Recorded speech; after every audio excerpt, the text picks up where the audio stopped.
जो होता है वह अच्छे के लिए होता है। एक बार की बात है, एक राजा तलवारबाजी कर रहा था तो अचानक से उसके उंगली में कट लग गया। तो पास खड़े मंत्री अचानक बोल उठे, राजा साहब चिंता ना करें, जो होता है अच्छे के लिए होता है। यह सुनते ही राजा को गुस्सा आ जाता है। राजा उस मंत्री को कारागृह में बंद करने का आदेश दे देता है और बोलता है, इसको फांसी पर चढ़ा दिया जाए। यह सुनकर मंत्री घबरा गया। उसने राजा से निवेदन किया, महाराज, मैंने आपके यहाँ इतने वर्षों तक काम किया है, क्या आप मेरी अंतिम इच्छा पूरी नहीं करेंगे? राजा बोला, ठीक है, बताओ क्या है तुम्हारी अंतिम इच्छा? मंत्री बोला, कृपया मुझे 10 दिन का समय दीजिए, उसके बाद आप मुझे जो चाहे वो सजा दे दीजिए। राजा ने उसकी अंतिम इच्छा मान ली। राजा दूसरे दिन अपने सैनिकों के साथ जंगल में शिकार पर निकला। जंगल के बीच में राजा अपने सैनिकों से बिछड़ गए और रास्ता भटक गए। रास्ता ढूंढते हुए राजा वनवासियों के बीच पहुंच गए, जो बलि देने के लिए किसी को ढूंढ रहे थे।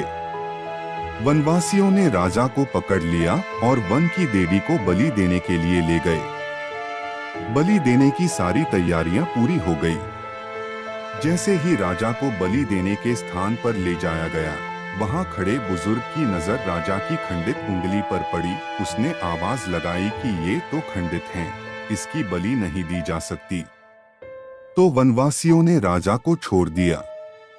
राजा जैसे तैसे वहां से निकला और अपने राज्य पहुंचा। सबसे पहले कारागृह में अपने मंत्री से मिलने पहुंचा। राजा ने मंत्री से कहा, आपने सही कहा था, अगर मेरी उंगली नहीं कटी होती तो मैं जिंदा नहीं होता। यानी जो होता है वो अच्छे के लिए होता है। राजा ने फिर पूछा, मेरा तो फायदा हुआ, लेकिन आपका कैसे फायदा हुआ? मैंने तो आपको सजा दी। मंत्री बोला, मैं आपके साथ शिकार पर हमेशा रहता हूँ, उस दिन भी रहता, लेकिन मेरे खंडित नहीं होने के कारण मेरी बलि चढ़ जाती, इसलिए मेरे साथ भी जो हुआ अच्छा हुआ।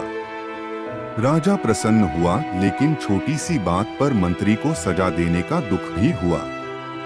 इसलिए राजा ने मंत्री को कारागृह से निकालकर फिर से अपने साथ रख लिया। कहानी से सीख, दोस्तों, अपने जीवन में भी बहुत से उतार चढ़ाव आते रहते हैं। कभी कभी कुछ चीजें मन मुताबिक नहीं होती हैं। इस कारण से कभी निराश नहीं होना चाहिए। हमेशा याद रखें, जो होता है अच्छे के लिए होता है। भले ही कुछ अच्छा हो या न हो, लेकिन उस परिस्थिति के प्रति सकारात्मक नजरिया रखने से उसका प्रभाव बहुत कम हो जाता है। मुझे पूरी उम्मीद है कि इस मोटिवेशनल स्टोरी से आपको प्रेरणा मिली होगी। अगर आप चाहते हो कि ऐसे ही कहानियां आपको मिलती रहे तो चैनल को सब्सक्राइब करो। यहाँ पर आपको मोटिवेशन से भरपूर कहानियों का संग्रह मिलेगा, जो आपको जीवन में आगे बढ़ने का हौसला देगा। इसके अलावा यहाँ पर आपको अन्य कई प्रकार की कहानियों का मिश्रण भी मिलेगा। कहानी पसंद आए तो लाइक करो, अपने दोस्तों के साथ शेयर करो। मिलते हैं एक और कहानी के साथ, तब तक के लिए धन्यवाद।